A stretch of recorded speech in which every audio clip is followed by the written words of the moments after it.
Now, during his first visit to Ukraine since becoming Prime Minister, Rishi Sunak yesterday promised President Volodymyr Zelensky a £50 million air defence aid package. The pledge comes as senior government officials claim massive support for European security from the UK will help to a frictionless Swiss-style trade deal. Joseph Robertson, Director of Orthodox Conservatives, is here with us this morning. Good morning, Joseph. Thank you very much indeed for joining us. What do you think Rishi Sunak was hoping to get out of this? I mean, is he just wanting to improve his image on the world stage as a world leader, do you think? I think it's a bit of dive and run from what's going on at home, really. He's just had the catastrophe of the budget.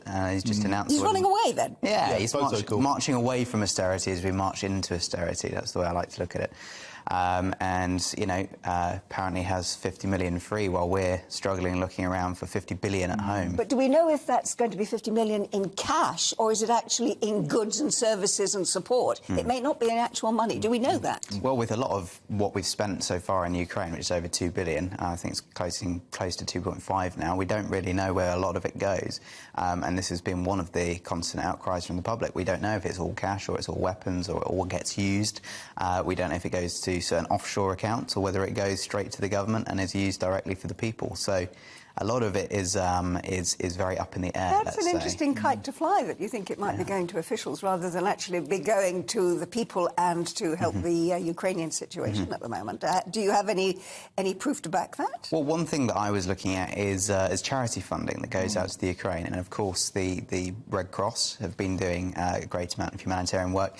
They've had to pause their funding because they're not sure where some of it's going. Yeah. So I think that's a good sort of ideal ballpark to be looking at. If the world's most preeminent humanitarian relief charity can't trust where its funds are going, you probably have to wonder where the rest of the money is going as well. And Joseph, what's your take on the British public's appetite for giving more money to Ukraine? Because we saw an extraordinary incident earlier this week where missiles went into Poland and Zelensky was saying straight away this was Putin, and the British media ran with that and it proved not to be true.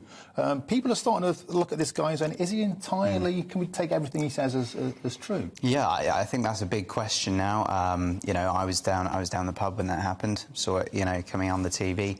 Had a little bit of questioning intel coming through and sort of said to people, hold your horses, I don't think this is... But what surprised me was the lack of interest in the room. You know, when something like that happens, it's all World War III. I think the man down the pub is more concerned about what's going to be happening in his next paycheck rather than what's happening you know, several thousand miles away. And of course that has an impact in some terms, in terms of national security, but is all so far removed from us at home. I don't think the PM quite realises the mood of the public. It's not that far removed from us when you consider what is happening to our cost of fuel and energy in this country. It has a direct implication because of the reaction that Putin has made to the fact that the West is supporting Ukraine. So is this a point to be backing off and to be thinking of not really supporting them?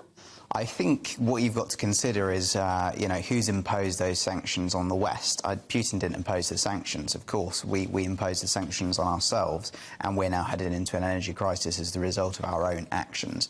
And, of course, it could be said that is... Our actions? What are our actions? I'm sorry, I have to pick you up on that, because it is the actions of Putin, presumably, who is actually stopping the gas that he's sending to Germany, which is, in effect, not coming to us either. So what are our actions? The issue with the sanctions is that they've helped the ruble to double, and they've helped Putin get far better deals with other countries who are still in the Russia sphere, such as China. So have we really hindered Russian progress with those sanctions? I think if that was our aim, what we've done is more to shoot ourselves in the foot rather than just to, you know, help end a war in Ukraine. Hey, Joseph, and while I've got you here, this other big story we're talking about all morning, what about this talk about closer Swiss-style ties with the European Union? Is that what the British people voted for? Not at all. I mean, we're getting to go over old territory, aren't we? We're starting to look backwards towards Brexit, which is not something we want to be doing right now.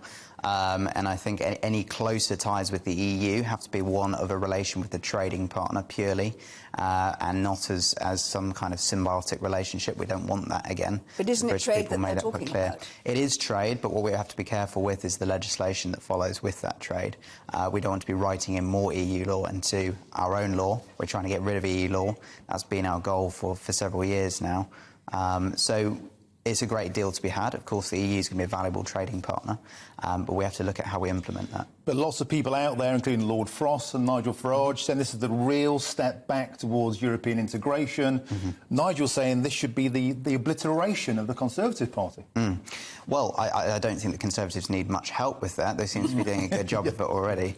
But at this point, I think what we're looking at is a return to more sort of supranational politics. This is the return of Rishi, the Davos man, who, of course, wants to, make sure that everyone on the world stage knows that he's one of them, let's say.